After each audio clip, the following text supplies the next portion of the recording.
नमस्कार दोस्तों, आज का जो अपना वीडियो है वो स्पेशल होने वाला है। अपन कोई बायोलॉजी का टॉपिक नहीं करने वाले हैं यहाँ पे। यहाँ अपन एक करंट से रिलेटेड टॉपिक को समझने वाले हैं। आजकल आपने भी न्यूज़पेपर में खूब सुना होगा कि जो फिलिस्तीन है और जो इजराइल है उनके बीच में विवाद चल रहा है। बहुत ही ज़्यादा हाईलाइट हो चुका है ये विवाद। तो क्या है ये इनका विवाद, क्यों इनके बीच में ये विवाद हुआ है, ऐसे क्या कंडीशनें हो गई, ऐसी क्या जो विवादित बातें बन गई कि आज ये इस हाईलाइट पे आ चुका है कि दुनिया की नज़र आज इस विवाद पे टिकी हुई है। तो अगर आप भी जानना चाहते हो कि ये इजराइल फिलिस्तीन विवाद कब से शुरू हुआ, अतीत से लेके वर्तमान तक इनमें क्या क्या चेंजेस हुए, अगर ये सब बातें आप जानना चाहते हो तो वीडियो को अंत तक देखना, वीडियो को स्किप न करना। और आज की इस वीडियो में आप इस विवाद को एक्चुअल में समझ जाओगे कि ये विवाद कब से शुरू हुआ और आगे ये क्या मोड़ लेने वाला है। तो शुरू करते हैं बिना देरी के आज अपना ये वीडियो।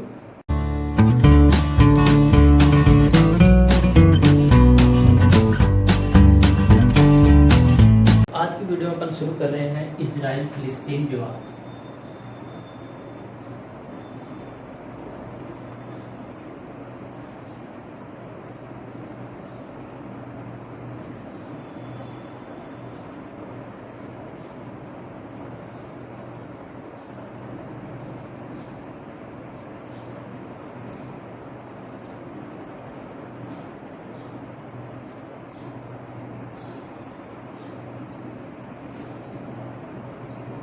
देखो हुआ क्या, अगर अपन बात करते हैं तो देखो सबसे पहले अगर अपनी बात आती है तो सबसे पहले इजराइल नाम का कोई देश था ही नहीं। स्टार्टिंग में जब अपन देखते हैं 1800 में देखते हैं तब इजराइल नाम का कोई देश हुआ ही नहीं करता था।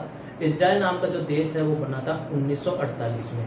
उससे पहले ये पूरा फिलिस्तीन के नाम से जाना जाता था। तो मैं आपको तीन जगह से ऐसे समझाऊंगा, या कुछ ऐसे फिलिस्तीन का नक्शा है, ठीक है। तीन ऐसी घटनाएं हुई हैं जिसने बहुत कुछ बदल दिया है फिलिस्तीन को, ठीक है। ये तीनों ही फिलिस्तीन के नक्शे हैं। स्टार्टिंग में जब बात करते हैं अपन 1881 के आसपास की बात करते हैं, तब ये पूरा इलाका फिलिस्तीन हुआ करता था। इसको फिलिस्तीन कहा जाता था, ठीक है। और इस पे बहुत ही कम मात्रा में कौन रहते थे, यहूदी रहते थे। कहीं कहीं कहीं कहीं ऐसे ये यहूदी रहा करते थे, ठीक है। और फिलिस्तीन था तो यहाँ पे पहले कौन रहा करते थे, इसमें मुस्लिम रहा करते थे। 1881 में क्या होता है, यहूदियों के साथ क्या हुआ है, अपन इतिहास देखते हैं तो यहूदियों के साथ सबसे ज्यादा अत्याचार हुए हैं। इनके लिए पर्टिकुलर कोई देश था ही नहीं कहीं पे भी। ये जहाँ पे रहते थे वहाँ इनके साथ अत्याचार होते थे, इनको वहाँ से भगा दिया जाता था, बोला जाता था ये आपका देश नहीं है। तो इस तरह 1881 में भी इन पे अत्याचार हो रहे थे। तो इन्होंने क्या किया, पलायन करना शुरू कर दिया था। ये कहाँ रहते थे, ये यूएसए वाले इलाके में रहते थे, उत्तरी अमेरिका महाद्वीप रूस वहाँ पाए जाते थे, यहाँ उनमें रहा करते थे।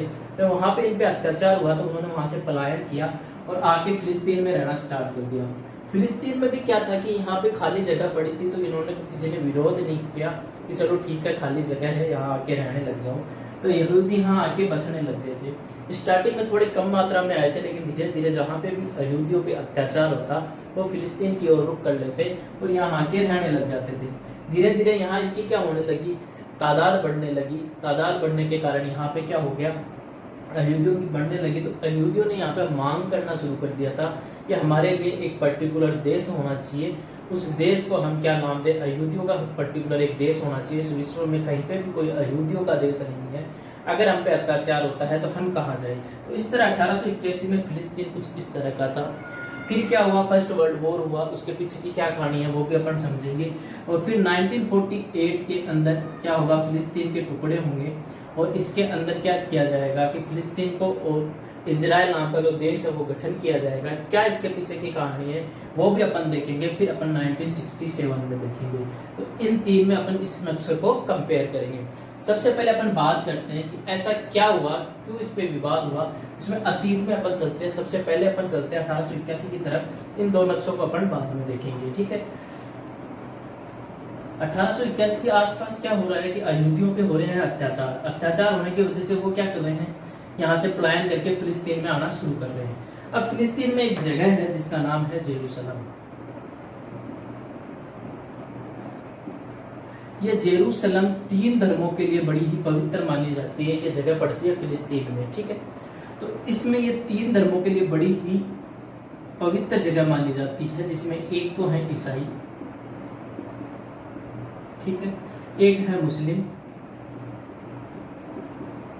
और एक है यहूदी, ठीक है।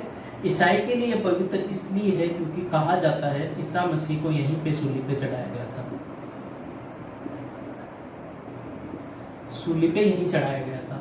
मुस्लिम के लिए पवित्र ये इसलिए है क्योंकि इनकी 3 ही पवित्र स्थान माने जाते हैं, मक्का, मदीना और तीसरा ये जेरूसलम में है अल हलाल मस्जिद। इस मस्जिद को पवित्र माना जाता है। कहा जाता है कि जो इनके पैगंबर हैं, मोहम्मद साहब हैं इनके, इन्होंने इस्लाम धर्म की जो शुरुआत की थी वो यहीं से की थी, इस अल हलाल मस्जिद से शुरू की थी, इसलिए ये स्थान पवित्र हो जाता है। और कहा जाता है जो पैगंबर है, यहूदियों के जो पैगंबर हैं, पैगंबर साहब हैं, इनके जन्म यही माना जाता है। इनके अंडर में 12 कबीले थे और इन 12 कबीलों को उस समय इजराइल कहा जाता था और ये जेरूसलम में थे, इसलिए इसको जेरूसलम यहूदियों के लिए भी पवित्र स्थान माना जाता है। और ईसाई लोग क्या होते हैं, ईसाई लोग विरोध करते हैं किसका, यहूदियों का विरोध करते हैं। ये विरोध करते हैं किसका, यहूदियों का। क्यों करते हैं, क्योंकि ये इसलिए करते हैं, इनका मानना है कि जो ईसा मसीह की सूली में कहीं ना कहीं जो रोल है वो इन यहूदियों का वो मानते हैं, इसलिए ये अपने अगेंस्ट माने जाते हैं कि इनको यहूदियों को मानते हैं। इसलिए जहाँ पे भी ईसाइयों की संख्या तादाद ज़्यादा होती है वे इन पे अत्याचार करके इनको वहाँ से पलायन के लिए मजबूर कर देते हैं। और यही रीज़न था कि 1881 में बहुत ही बड़ी मात्रा में यहूदियों का पलायन हुआ था और वो फिलिस्तीन में आके रहने लग गए थे, ठीक है।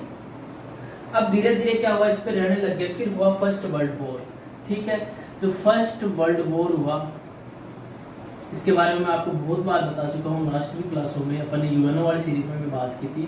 1914 से शुरू होकर 1918 तक ये चला था। तो जब ये फर्स्ट वर्ल्ड वॉर हुआ था तब क्या हुआ करता था कि जो ये फिलिस्तीन है इसके आसपास का जो इलाका था उसमें ओटोमन साम्राज्य का राज हुआ करता था। ओटोमन साम्राज्य यहाँ पे राज किया करता था। ओटोमन साम्राज्य भी कंप्लीट मुस्लिम साम्राज्य था, यहाँ पे खलीफा का पद हुआ करता था, ठीक है। तो ओटोमन साम्राज्य का यहाँ राज था, तो इनके अगेंस्ट कर रहे थे, इनके अगेंस्ट फर्स्ट वर्ल्ड वॉर चल रहा था। यानी एक तरफ 4 देश थे, एक तरफ पूरे के पूरे 32 देश थे, कुल मिला के 36 देशों ने भाग लिया था फर्स्ट वर्ल्ड वॉर में।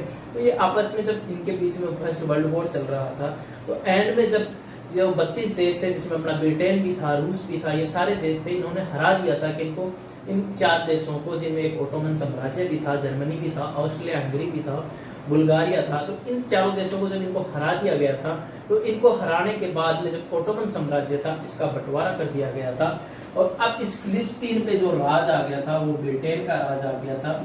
और ब्रिटेन का राज आने के बाद अब ब्रिटेन इस पे शासन करने लग गया था।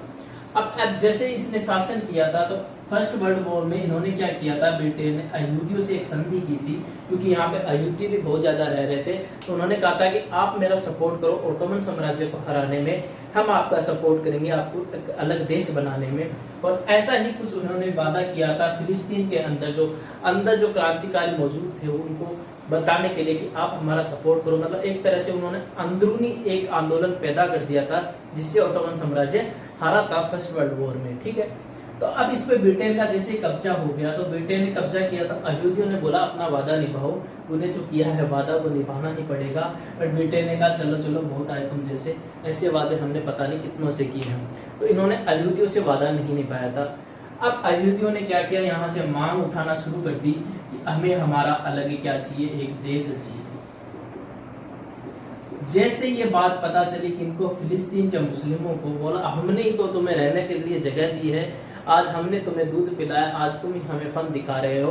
तो इन्होंने भी अपनी एक मांग उठाना शुरू कर दी कि हमें तो एक मुक्त फिलिस्तीन चाहिए, फ्री फिलिस्तीन चाहिए, कोई उसमें यहूदी नहीं चाहिए, कोई हमें उसमें ईसाई नहीं चाहिए, हमें कम्प्लीटली मोहम्मदन बेस्ड एक फिलिस्तीन देश चाहिए। और ऐसी ही जब मांगे उठने लगी तो अब ब्रिटेन की हवा टाइट होने लग गई और ये बातें हो रही हैं 1948 की।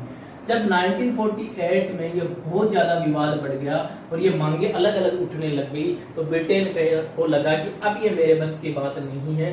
तो इन्होंने यहाँ पे वो काम किया जो उन्होंने ऑलरेडी एक जगह कर चुके थे। अपन ने बहुत बार देखा है, पढ़ा है, कहाँ अपने देश भारत में, वही काम यहाँ इन्होंने फिलिस्तीन के साथ किया।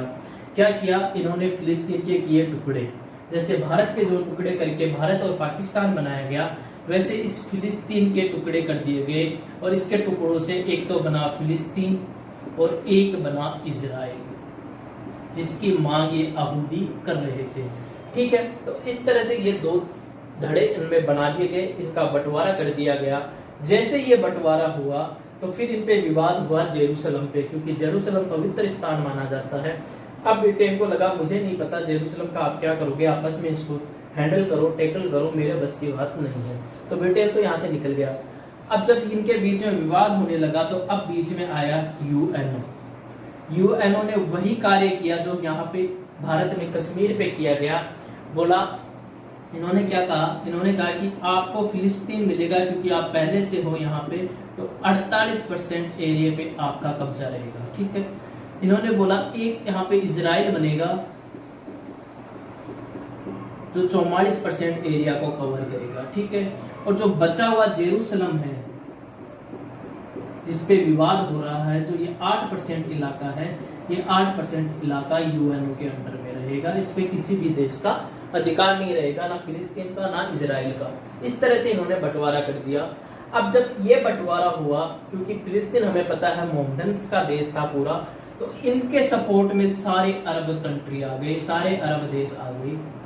इन्होंने बोला ऐसे कैसे बंटवारा कर दिया, सबको पता है ये मुस्लिम देश है, तो फिर यहूदियों को देश कैसे दे दिया गया, और दिया भी तो वो भी 44% इलाका आपने उसको कैसे दे दिया। तो इस तरह से ये विवाद खड़ा कर दिया इसके आसपास के देशों में। अगर अपन इसका नक्शा देखते हैं, मैं आपको एक बार इसका नक्शा बताऊं एकदम। आप अगर वर्ल्ड का मैप देखते हो तो आपको इजराइल की स्थिति जब आप देखोगे तो आप बोलोगे इतने सारे मोहम्मदन देशों के बीच में मौजूद होने के बाद भी ये अपने अस्तित्व की लड़ाई कैसे लड़ रहा है। देखो ये कुछ है इजराइल। ठीक है, इजराइल के यहाँ आस-पास में है जॉर्डन। ठीक है, जॉर्डन के यहाँ पास में यहाँ है सऊदी अरब। ठीक है, इधर का कुछ इलाका है मिस्र का। ठीक है, यहाँ पे है ओमान, यमन, इधर पड़ता है कतर, कुवैत, ठीक है, यूएई, ठीक है, इधर पड़ता है आपका ईरान, ठीक है, और इस तरह से ये आपका है फिलिस्तीन प्लस इजराइल। ठीक है, तो चारों तरफ ये किसी मोहम्मदन कंट्रियों से घिरा हुआ है। तो जो इतनी मोहम्मदन कंट्री हैं, ये सारे अरब देश बोले जाते हैं। तो इन अरब देशों ने सपोर्ट किया किसका? फिलिस्तीन का। क्यों किया? रीजन यही था क्योंकि ये मोहम्मदन से ज्यादा था, यहाँ पे मोहम्मदन कंट्री बोला जाता था। तो इसलिए जितने भी मोहम्मदन कंट्री थे वो सब सपोर्ट में आ गए फिलिस्तीन के, और बोला हम सब अटैक करेंगे किस पे? इजराइल पे, और इसको एक भी हिस्सा नहीं लेने देंगे। और इस तरह से इजराइल वर्सेस फर्स्ट युद्ध हुआ अरब देशों के बीच। बात हो रही है 1948 में। यह जब युद्ध हुआ इजराइल और अरब देश एक साथ लड़े। अरब में लगभग 6 देश एक साथ लड़ रहे थे, ये सऊदी अरब, यमन, ओमान, जॉर्डन, इराक, मिस्र। इन्होंने सब ने एक साथ अटैक किया था। फिलिस्तीन उसमें साथ था। एक साथ जब इन्होंने अटैक कर दिया इजराइल के ऊपर, तो इजराइल की बात थी अस्तित्व की। और जब भी किसी व्यक्ति पे अस्तित्व की बात आती है, जब उसको बचाना होता है अपना अस्तित्व है, तो अपना 100% देता है। और ऐसा ही इजराइल ने किया। उन्होंने इन 6 देशों की ऐसी बुरी हार की कि इन्होंने फिर नजर उठा के नहीं देखा इजराइल की तरफ। और इजराइल ने ना केवल फिर अब जो ये फिलिस्तीन था, इस फिलिस्तीन पे कब्जा कर लिया था, बल्कि इन्होंने क्या किया, इनको इलाका थोड़ा और कम कर दिया और यहूदियों का इलाका थोड़ा और बढ़ा दिया गया। जहाँ ये पहले 44% पे थे, वहाँ अब ये 66% के लगभग पहुँच चुके थे। अब जब ये बात हुई तो फिलिस्तीन वालों को लगा यार ये तो वो बात हो गई, ना हाथ को आया ना मुंह को लगा, ना कुछ मिला ना कुछ हुआ, जो जगह थी वो भी चली गई।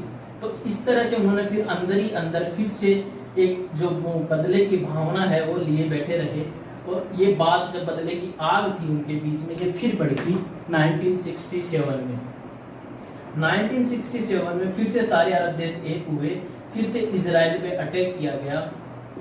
और इधर सारे अरब देश थे, मगर आपको पता है इजराइल अपने अस्तित्व की लड़ाई लड़ रहा था। इजराइल को पता था अगर यहाँ से एक बार हमारी जगह चली गई तो इस दुनिया में कहीं ऐसी जगह नहीं मिलनी है जहाँ हम अपना देश बना सकें। तो इन्हें अपनी अस्तित्व को बचाना था, अपने देश को बचाना था। तो एक बार फिर इन्होंने अरब देश को हरा दिया था और इस बार जो हार हुई उसका तो मायने ही अलग थे। ये जो इजराइल है तो इन्होंने क्या किया, इधर जो जॉर्डन वाला इलाका है, जॉर्डन वाला इलाका है, इस पे भी कुछ पे कब्जा कर लिया था। ठीक है, इधर जो इजिप्ट वाला इलाका है इस पे भी इन्होंने कब्जा कर लिया था और फिलिस्तीन को दो ही जगह कवर कर दिया था, एक तो इधर वेस्टर्न बैंक और दूसरा ये गाजा पट्टी जिसका आपने न्यूज में नाम सुना होगा। ठीक है, गाजा पट्टी और फिलिस्तीन पे ही वेस्टर्न बैंक पे ही अब फिलिस्तीनियों को रहने दे दिया था। बाकी सारे इलाके पे अब कब्जा हो चुका था किसका, इजराइल का। और ऐसी कंडीशन आ गई कि अब इजराइल का एरिया बहुत ज्यादा बढ़ गया था। अब इन्होंने बोला अब तो हम किसी को छोड़ने वाले नहीं हैं, बख्शने वाले नहीं हैं। ये जितना मैंने शैडो एरिया बनाया ये सारा कब्जे में आ गया था इजराइल के। अब जब इजिप्ट को लगा कि इससे तो हमारी भी जगह चली गई है तो इन्होंने इसके साथ किसके साथ, इजराइल के साथ समझौता किया और इन्होंने बोला, सबसे पहले इजिप्ट ने बोला कि हम आपको एक देश मानते हैं। जब अपने पे आई तो इन्होंने देश की मान्यता दे दी कि हम आपको एक देश मानते हैं, इजराइल एक देश है, आज से हम इसको एक देश मानेंगे। इसके साथ वही सलूक किया जाएगा जो बाकी देशों के साथ किया जाता है। बदले में अब इजराइल इनको ये अपनी जगह लौटा देता है, बोला आप ये अपनी जगह लो और यहाँ से चलते बनो, बहुत हुआ आपका इंटरफेयर। ऐसा ही कुछ जॉर्डन करता है और जॉर्डन की जगह को भी छोड़ दिया जाता है। तो अब जो फिलिस्तीन बच गया, अब जो फिलिस्तीन बच गया वो फिलिस्तीन कुछ ऐसा बच गया कि इधर से तो गाजा पट्टी, ये गाजा पट्टी ये फिलिस्तीन के अंडर में थी और इधर था वेस्टर्न बैंक, वेस्टर्न बैंक और ये थी गाजा पट्टी। ठीक है, बाकी सारा इलाका अब इजराइलियों के अंडर में था। इजराइल यहाँ पे रूल रेगुलेशन चलाते थे और इन्होंने काफी हद तक कंट्रोल कर लिया था 1967 तक। बात जब ये चली रही थी, अब क्या हुआ, फिलिस्तीन के मन में कहीं ना कहीं तो था कि नहीं हमें हमारा पूरा देश मिलना चाहिए। इसीलिए इन्होंने फिलिस्तीन लेबर ऑर्गेनाइजेशन की स्थापना की यहाँ पे, कहाँ, वेस्टर्न बैंक में। मगर ये क्या थे, ये इतने ज्यादा वो नहीं थे कि भाई बहुत ज्यादा इनके पास कोई हथियार हो या ऐसा कुछ नहीं था इनके पास। ये वो थे जैसे कश्मीर में पत्थरबाजी होती है वैसे ये पत्थरबाजी कर दी कभी कभार तो और चार मिलके हाथापाई कर ली, बस ऐसे ये काम किया करते थे। तो इजराइल भी इनको इतना कोई सीरियस लेता नहीं था। तो ये क्या कर रहे थे, ऐसे विवाद चल रहे थे, छोटे मोटे उत्पन्न होते रहते थे, इजराइल इनको दबा देता था आसानी से। क्योंकि हमें पता है दुनिया का सबसे शानदार जो डिफेंस टेक्नोलॉजी है, वो सबसे ज्यादा जो शानदार डिफेंस टेक्नोलॉजी है वो इजराइल के पास है। तो इनके विवादों को दबा देता था। ठीक है, अब पीएलओ को लगा यार ठीक है अब अपन इनसे लड़ नहीं सकते, इनसे मुकाबला नहीं कर सकते, तो इन्होंने इजराइल के साथ शांति समझौता करने में अपनी समझदारी दिखाई। इन्होंने कहा चलो ठीक है, हमें जो भी इलाका दिया हमें इस इलाके में आराम से शासन करने दो, हमें आराम से यहाँ रहने दो, हम यहीं रहेंगे।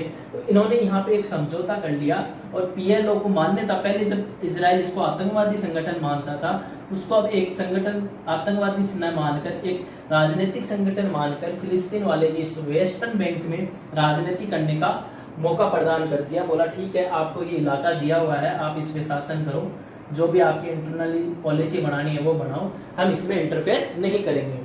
तो इस तरह से पीएलओ ने यहाँ पे राज करना शुरू कर दिया और ये इलाका पूरा फिलिस्तीन के रूप से जाना जाने लग गया। लेकिन जो गाजा पट्टी में रह रहे थे वो कट्टर मुस्लिम थे, उन्होंने बोला पीएलओ तो हो गया है पागल, उसको तो कुछ आता जाता है नहीं, इतने से इलाके में संतुष्ट है, हमें इतना इलाका नहीं चाहिए, हमें तो पूरा का पूरा फिलिस्तीन चाहिए। इसलिए यहाँ पे एक संगठन बना जिसका नाम था हमास, जो आजकल न्यूज में भी है। ठीक है, ये हमास संगठन और इजराइल के बीच ही करंट में विवाद चल रहा है। तो ये बात चल रही है 1992 के आसपास की, 1991 और 92 के आसपास तो शांति समझौते हुए थे। उसके बाद में जब ये समझौते हुए तो हमास संगठन का क्या हुआ, यहाँ पे उदय हुआ, कहाँ पे, गाजा पट्टी में। ये क्या थे, कट्टर मुस्लिम थे। इन्होंने बोला हमें कोई इतने से भाग में संतुष्ट नहीं रहना है, हमें पूरा का पूरा इजराइल चाहिए, हमें पूरा फिर से फिलिस्तीन बनाना है। इसी उद्देश्य से हमास का जब गठन किया गया और जब ये गठन किया गया तो इस बार ये क्या थे, ये पत्थरबाजी वाले नहीं थे, इस बार ये पूरा एक आतंकवादी संगठन था।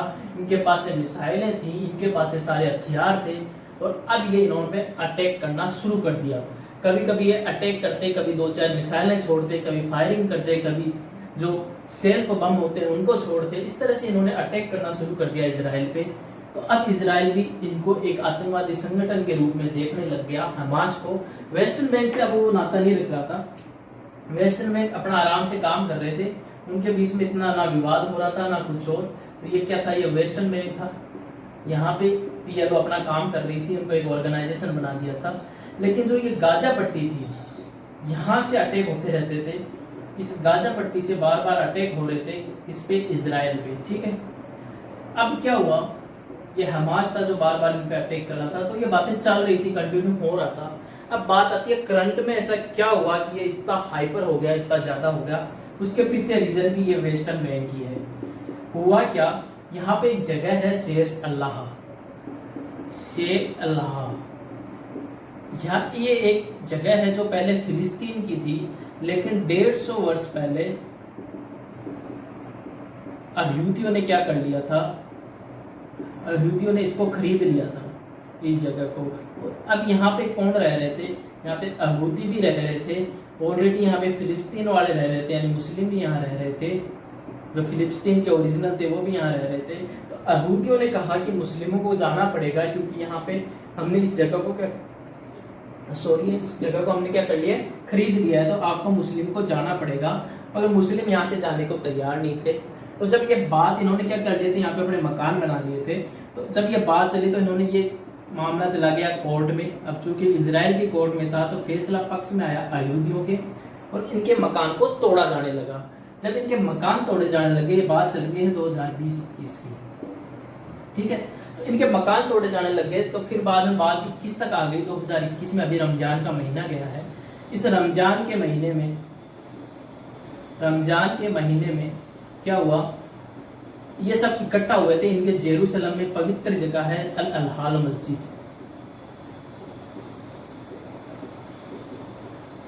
इस मस्जिद में ये सब इकट्ठा हुए थे, किसके लिए, रोजे की नमाज पढ़ने के लिए।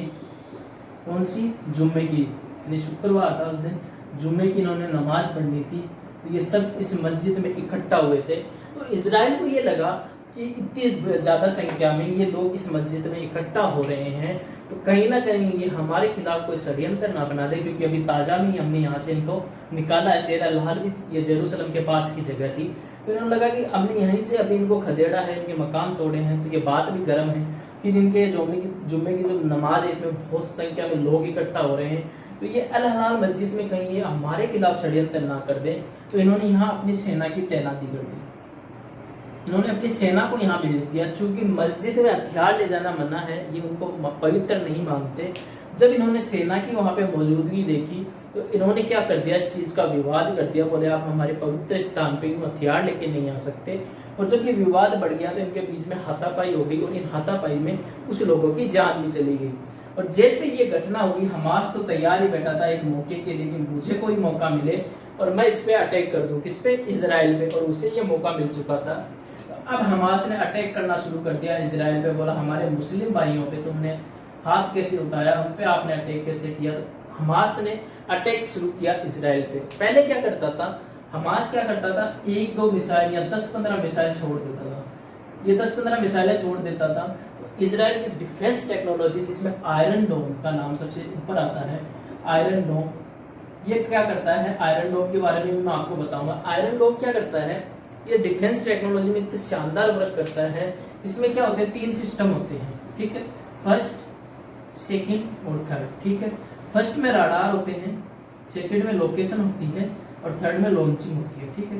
ये पहले क्या करता है, पहले ये डिटेक्ट करता है कि दुश्मनों की मिसाइलें आ किधर से रही हैं, ठीक है। फिर इसमें लोकेशन, उसकी हाइट का पता किया जाता है, किस हाइट पे वो आ रही है, ठीक है। और फिर यहाँ से मिसाइलें दागी जाती हैं आयरन डोम से। और वो क्या करती हैं, ऐसा नहीं है कि रामायण चल रही है, इधर से तीर आ रहा है रावण का, इधर से राम का, दोनों टकरा गए, कुछ देर चक्कर घुमा, साउंड चला, फिर रावण वाला नष्ट हो गया, ये आगे चला गया। ऐसा नहीं होता है आयरन डोम में। ये क्या करता है, उस हाइट तक मिसाइल को लेके जाता है। उस हाइट पर मिसाइल जाने के बाद में ये मिसाइल ऑटोमेटिक क्या होती है, ब्लास्ट हो जाती है। और जब ये ब्लास्ट होती है, तो इसके आसपास जो भी है वो सब भी क्या हो जाते हैं, ब्लास्ट हो जाते हैं। यानी ये मान लो दुश्मन की मिसाइल आ रही है, ठीक है, ये दुश्मन की मिसाइल आ रही है, उसी हाइट पे आयरन डोम ने अपनी मिसाइल को छोड़ा है। ठीक है। और फिर ये होगी ब्लास्ट, तो ये ब्लास्ट होती है यहाँ पे इनके साथ नष्ट हो जाएगी। तो इस तरह ये क्या कर देता था, हवा में ही उनके मिसाइलों को तबाह कर देता था और फिर इजराइल अपने तरफ से मिसाइलें छोड़ता था। और अब हमास के पास ऐसी टेक्नोलॉजी थी नहीं, तो उनके क्या होता था ना, नुकसान हो जाता था हमास के, फिर वो कई दिनों तक चुप बैठे रहते थे। तो इस बार क्या किया, हमास ने थोड़ा सा दिमाग में लगाया, उन्होंने बोला, इन्होंने क्या इस बार क्या किया, उन्होंने मूवी देख ली थी, कौन सी, सलमान खान वाली, कौन सी, ये जो मूवी है ना, कौन सी है इसमें, जिसमें वो डायलॉग बोलता है क्या कि इतने छेद करेंगे कि कंफ्यूज हो जाओगे, वही वाला काम किया था इस बार हमास ने। क्या हमास ने कहा कि बहुत हो गया, 10-15 मिसाइलें ये पकड़ लेते हैं, इनको डिफेंस में कर लेते हैं। तो इन्होंने क्या किया, इस बार चलने तो 1000 से 1500 मिसाइलें। कितनी को करेंगी कि आयरन डोम को ही कंफ्यूज कर दो कि वो कितने को सेट करेगा। बट आयरन डोम की आप खासियत देखना, इधर लगा था आयरन डोम, जैसे उन्हें पता चला कि मिसाइलें लॉन्च हो चुकी हैं, यहाँ से आयरन डोम भी लॉन्च होने शुरू हो गए थे। तो बात जब ये 1500 मिसाइलें लॉन्च हुई, तो इन 1500 में से 1100 से 1200 मिसाइलों को इन्होंने आसमान में ही खत्म कर दिया, नीचे आने ही नहीं दिया, वहीं नस्तो नाबूद कर दिया। लेकिन कुछ मिसाइलें थी जो इससे बच के निकल गई थी और वो इजराइल वाले इलाके पे अटैक हो गया और उससे इजराइल के मकान भी गए, वहाँ के जो नागरिक थे, जो सिविल पर्सन थे, उनको भी नुकसान हुआ, उनकी भी मौतें हुई। तो इस अटैक से इजराइल बहुत ज़्यादा गुस्से में आ गया। उन्होंने बोला बहुत हो गया, अब ये हमास बहुत हो गए ये संगठन, अब ये ना संगठन रहेगा ना संगठन की कोई मांगे रहेंगी। और इस तरह से इजराइल ने इस बार ठान लिया है कि मुझे अब किसी के साथ कोई शांति वार्ता नहीं करनी है, अगर हमें यहाँ रहना है तो हमें हथियार उठाने ही पड़ेंगे, वरना हमारा अस्तित्व खत्म हो जाएगा। और इस बार इन्होंने ठान लिया है कि हमास को निस्ते नाबूद कर देंगे। और ये विवाद अभी भी कंटिन्यू चल रहा है, अब देखना है ये विवाद कहाँ तक जाता है। लेकिन इस बार इजराइल ने कम्प्लीटली ठान रखा है कि वो हमास संगठन को पूरी तरह से नष्ट कर देगा। उन्होंने यहाँ तक की भी गारंटी ली है कि जो हमास का मुखिया है उसको उन्होंने मार गिराया है, अब कुछ चुटपुट बचे हैं उनको भी हम खत्म कर देंगे। तो उसको साथ ही बोले, हमास के साथ ये फिलिस्तीन की मांग भी हम खत्म कर देंगे और ये कोई गाजा पट्टी कुछ नहीं छोड़ेंगे, सारा इजराइल के अंदर में लेंगे। बहुत हुआ हमारे अस्तित्व की लड़ाई, हम कब तक युद्ध लड़ते रहेंगे।